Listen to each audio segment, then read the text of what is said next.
আসসালামু আলাইকুম রহমতুল্লাহি বারাকাতুহু। আমি doctor Kamal Hossain, consultant homeopathic medicine. আজকে কয়েক ভাই এবং তাদের ওয়াইফরা জানতে চেয়েছেন যে অ্যাজোস্পার্মিয়া থাকলে কি বাচ্চা হবে?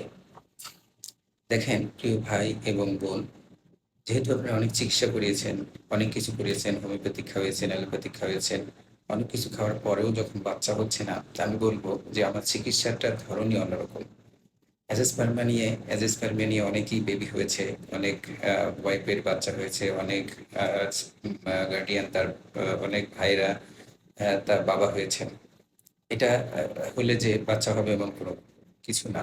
যে জার্মানি মেডিসিনের মাধ্যমে যদি কেউ ট্রিটমেন্ট করান তাহলে তা সে 2 থেকে 3 মাস বা 4 মাস একটু সময়ও লাগতে পারে।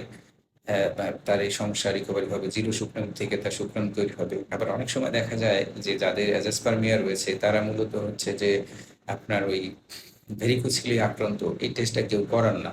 তো আমি বলবো যাদের এই সমস্যা রয়েছে বলবো যে ভেরিকোসিলের যে টেস্টটা আছে এই টেস্টটা অবশ্যই করাবেন।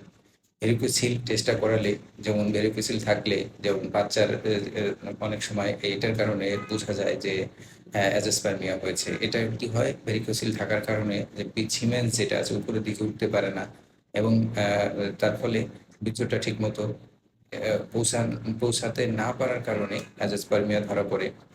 কারো টেরিগোস্পার্মিয়া ধরা পড়ে, কারো অলিগোস্পার্মিয়া ধরা পড়ে। দীর্ঘদিন যখন এই ভেরিকোসিল আপনি রোগটা বহন করছেন কিন্তু কোনো রোগ ধরা পড়ছে না, যেমন কেমনে ধরা পড়ছে, কিভাবে ধরা পড়ে? হঠাৎ করে যদি দেখা গেল যে আপনার এক জায়গাটা পেইন করতেছে, তখন একটা টেস্টিস আল্ট্রাসাউন্ড বা কালার ডুপলার টেস্ট করালে এটা ধরা পড়ে। তো অনেকে আছেন এই টেস্টটা করান না।